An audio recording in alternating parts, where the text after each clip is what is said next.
So lately I've had a lot of clients come to me about their dogs becoming unsocial due to COVID and a lockdown and all this, right? So it's usually fearful aggression or just uncomfortable with other dogs and other humans because of the COVID lockdowns. So in this video, we're gonna go over a 3-step process to help your unsocialized dog with COVID syndrome. I'm Will, your trainer here at Kindly Canine Training, and we're getting into it right now.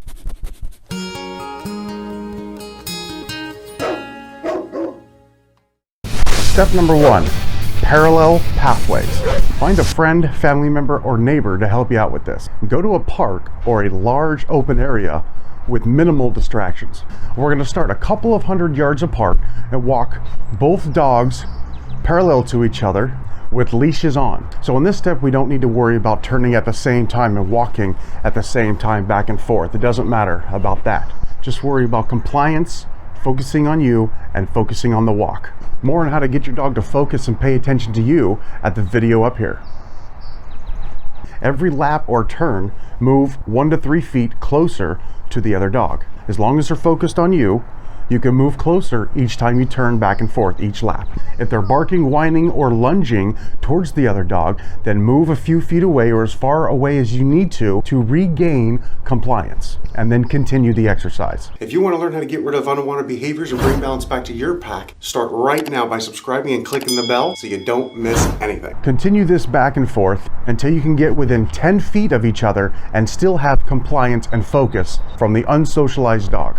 It helps here to make sure that the dog that you are using is already well behaved and well socialized, but it's not necessary because it can work good for both dogs. But if they're both unsocialized and both uncomfortable with each other, it can take longer for the entire process. An extra tip here that can help is make your turn whenever the dog gets ahead of you. After all, whoever leads is the pack leader. Another tip here is to turn in the direction that the dog is on. So if your dog is on your left, turn to the left. If your dog is on your right, turn to the right.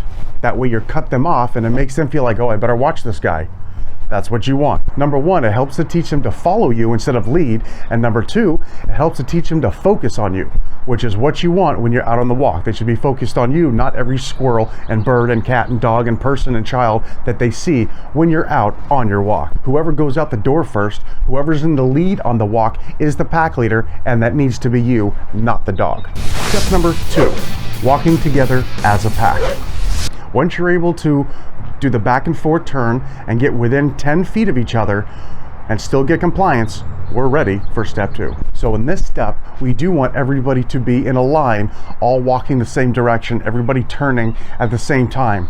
In this situation, hopefully we don't have to do a lot of turns, just walk around the perimeter of the park or whatever you want to do, back, forth in the middle, trying to stay as far away as you can from other distractions. So in the beginning of step 2 here, we want to make sure that the dogs are close enough to where they feel like they're all one pack, but not so close where they start lunging or barking or trying to attack each other. The other important part here is make sure that humans are on the inside and both dogs are on the outside. And we start further apart, about 10 feet. And as you walk around, get a little closer. Every 3 to 5 minutes, get a little closer and get a little closer until you and the other human are practically shoulder to shoulder. And again, just like the other step, if you start seeing bad behaviors, move further apart until you can get compliance and then continue the walk and then a little closer and a little closer. What we're trying to teach the dog is you're not going to get what you want until I get what I want, which helps teach your dog that you're the pack leader and not them. They must work and wait for everything they get. Food, attention, toys, treats, etc. An occasional glance or sniff towards the opposing dog is fine, but fixation or lunging, barking, whining is not acceptable. Make his correction and then move a little further away and then continue the walk, moving closer and closer. Continue this exercise until you can walk practically shoulder to shoulder with the other human for an extended amount of time, 10-15 minutes, without any reactions from either dog. Another helpful hint here is to use a Herm Sprenger prong collar, as it will take a lot of the guesswork out of any training process that you're doing with your dog. It works for you, as when your dog gets to the end of their leash, they feel that pressure, which feels like the mother or the pack leader dog biting them around the neck, which is what they're used to feeling. And it sends a signal to the brain to stop what they're doing and can help the whole process to move along much quicker. Which brings us to step number 3. the face-to-face. And it's important to know when all dogs walk together facing the same direction, they all feel like a pack. When dogs come together face-to-face, that's when a fight is more likely to happen. If you enjoyed this video or got something out of it and you'd like to buy me a coffee, now you can do that. So here's what you do. At the end of the video here, you can just minimize the video, come down here to my icon or logo, give that a click, which will take you to my YouTube homepage. And you see in the lower right of the channel art, this little coffee cup. Just click on that, which will take you to the Buy Me a Coffee website. And you see my page, same header as the YouTube. And you come down, you can select 1 or 3 or 5. You can put a personal message if you like, and then you just click support. So by doing step 1 and step 2, we give lots of time for them to become acclimated with each other. When dogs come together right away without waiting and practicing and do these things, that's also when a fight is most likely to happen. So by making them wait and making them earn it, they appreciate the face-to-face meeting. So now that we're on to step 3, we're going to be basically stationary now. We're going to be at least 10 feet away, both dogs on leashes, facing each other, and we're going to wait till both dogs are relaxed and calm and submissive and respectful towards you, the other dog, and the entire experience. Then we can move 2 to 3 feet closer, have them sit, eye contact, stop, wait until they're relaxed.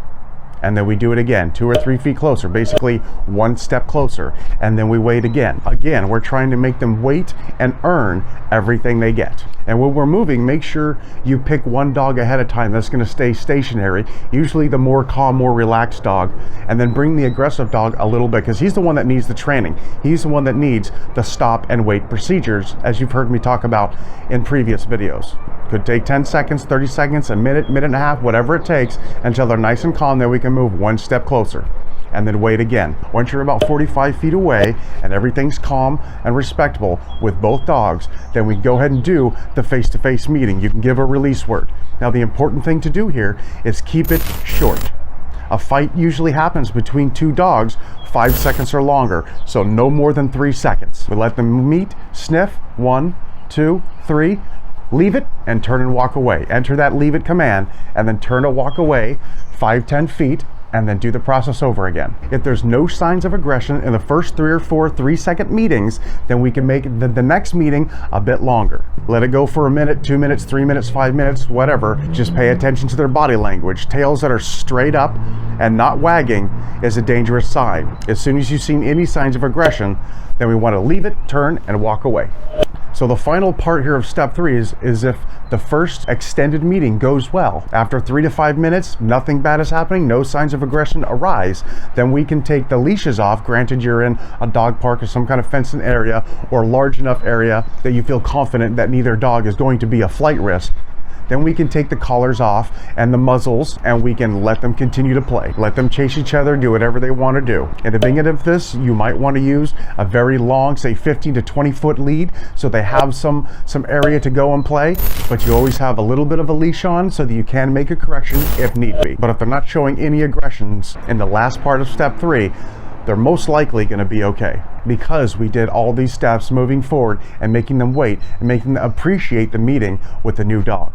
And once you do this successfully with that same dog, the entire process 3 to 5 times, they might not need the process with that particular dog, and then try it again with another dog.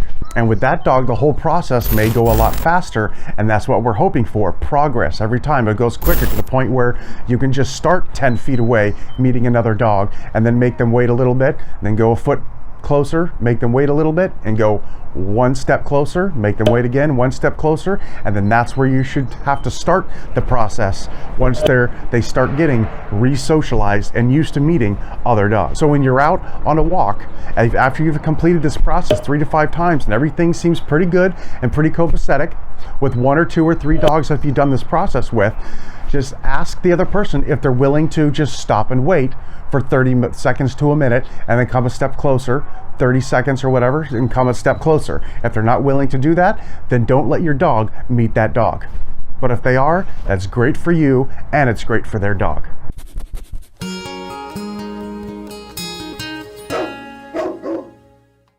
So that's about it for this one. I'm Will, your trainer here at Kindly Canine Training. Have a good one, and later on.